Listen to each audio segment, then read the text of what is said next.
I'm Ed Sperling. I'm the editor-in-chief of Semiconductor Engineering.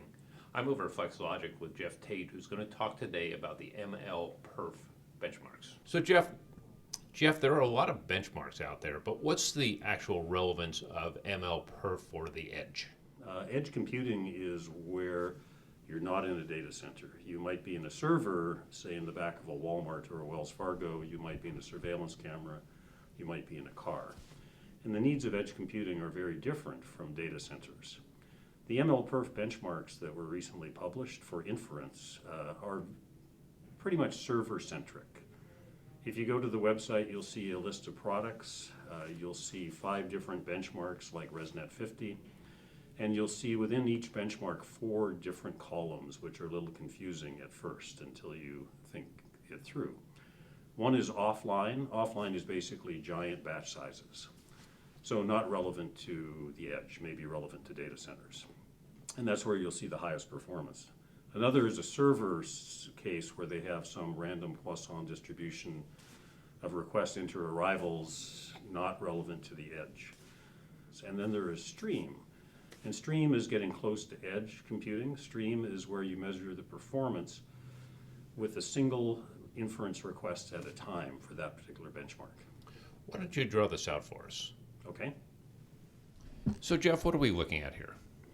We're going to talk about the MLPerf benchmarks for inference in the stream mode. And in the stream mode, there is a host processor. And the host is communicating with the inference processor or coprocessor. So how exactly are those measured? Well, the way MLPerf has set this up is their benchmark is measuring the latency under the following conditions. So it's for a particular model, ResNet 50 version 1.5, 224 by 224. And something to note is that 4 out of the 5 of the benchmarks are for very small image sizes, which are generally unrealistic for edge applications. In the edge, you want to be at a megapixel. Only one of these 5 benchmarks is at a megapixel resolution. The edge also spans from the end device all the way into the servers that are on-prem, right? Edge is anything that's not in a data center. So there are a lot of servers that exist in enterprises, banks, and they may be hooked up today to surveillance cameras capturing digital data. In the future, they'll process that data using inference as well, and there is inference like in a surveillance camera, a doorbell, etc. So let's go back a little bit. How does MLPerf actually measure inferencing? Okay, well remember, they had 4 different metrics. The one that is relevant to the edge is stream mode. So in stream mode, the host sends an image to the inference processor, one image, and it waits until it receives the results back.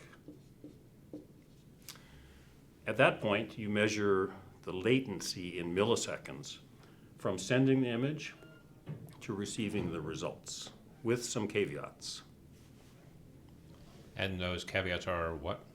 Those caveats are, first, for whatever reason, the DRAM load time is not counted in the latency. Not clear why, because in a real system, the DRAM has to get loaded. Also, things like cache warm-up time is not included in the latency. It's not clear what that entails, and it'll depend on a processor. But it's one image at a time. But the other biggest issue is that it's at a 90th percentile. So it's the latency at which 90% of the requests are met. So if you had a bell curve distribution, say the result that you got was 10 milliseconds for a particular chip, you don't know what the distribution is of the latency requests. All you know is that 10 milliseconds means that 90% of the latencies were less than 10 milliseconds and 10% were over 10 milliseconds. And this is still missing things like power at this point, right? So you can't really compare, particularly on the edge, where you may worry about things like power. How much is this how much power does this consume in doing this operation versus a different chip? Yeah, I saw an article after MLPerf came out talking about the winners. But you can't determine who the winners are based just on the throughput numbers, because it could be that one chip has the same throughput as another, but one costs $1,000 and the other costs $10. One's 1,000 watts, the other one's 10 watts. You can't tell. All it gives is the performance, not the power or the cost. Did this happen in other markets as well? When you look at, say, CPU market of years ago, wasn't that part of what drove a lot of that market, is you actually could make apples to apples types of comparisons? Well, in all of these markets, comparing products gets to be complicated. And in the CPU market, it started off with just simply megahertz. Back in the old days, processors didn't run at gigahertz. And then people eventually realized, hey, we have to come up with workloads. We have to have stuff that involves the memory subsystem, not just the processor. But if you were a graphics person, you'd have a very different workload than if you were a database person.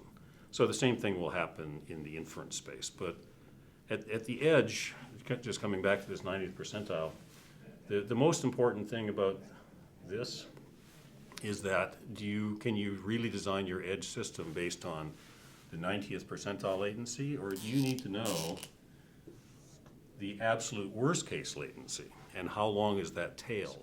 In our experience, customers need to know the worst case, the 100th percentile, not the 90th percentile. So is it easier to make benchmarks in the edge than it would be in the data center, or the other way around? In a data center, you have to run multiple workloads, and those workloads will change in the future. And if you're Facebook, you're probably running a very different set of workloads than if you're Amazon or if you're Microsoft. So each of those data centers is going to want to look at a range of benchmarks representative of their needs, and there isn't going to be one benchmark that dominates everything else.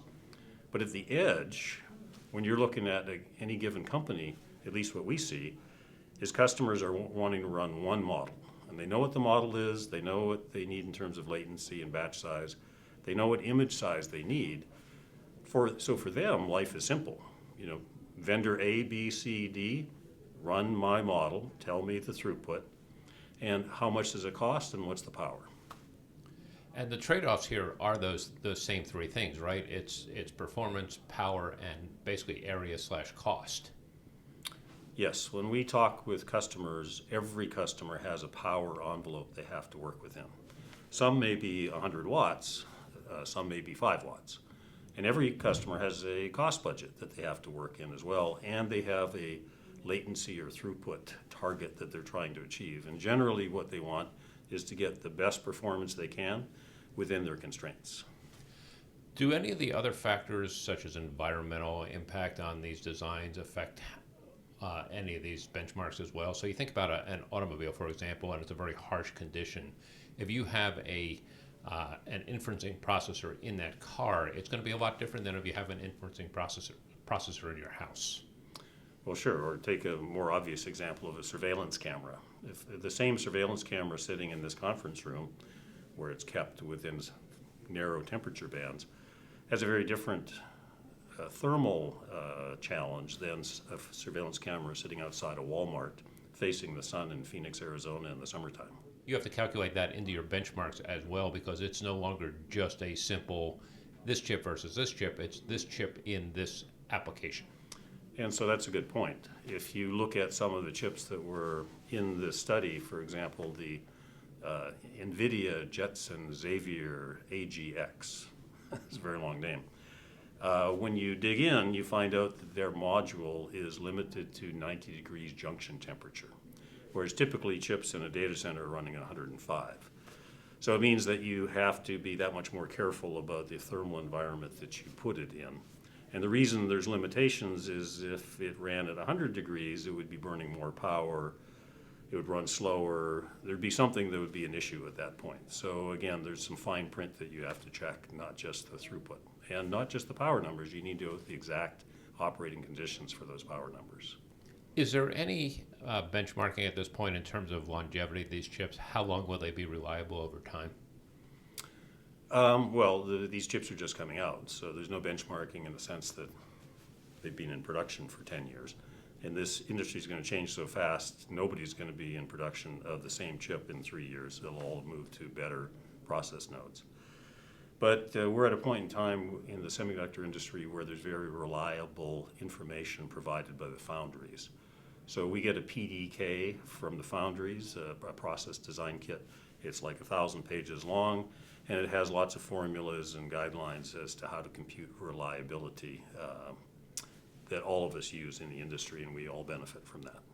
And this is basically their simulations and saying, here's how it should perform over time, right? Yes, everything, humans, everything else degrades over time. And so depending on what your application is, if you want something to be like in a satellite for 30 years, you're going to push things differently than if you're designing something that's, say, in a product that's going to be obsolete in 3 years. Like most cell phones aren't in use 3 to 5 years down the road. So people know what they're designing for, and the more that you're designing for longevity, the more you're going to back off on frequency, you're going to reduce operating temperature, because all of the fundamentals of what can go wrong in a chip get worse as you have higher temperatures and higher frequencies. And security can play a role in that as well, right, in terms of impacting performance and also power, because there's passive as well as active security. Security can be encryption, decryption. That takes time, that takes power. You can have security in the form of error detection and correction. And so the more security you build in, the more that you're giving up performance and power. Does your memory and how it's connected make a big difference as well?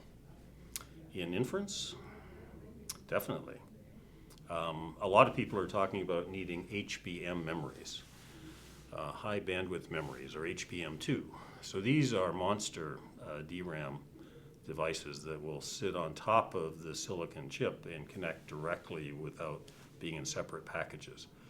The idea there is to give much, much more bandwidth. If you look at chips from NVIDIA and Habana Labs today, they have 8 DRAMs, 256-bit buses.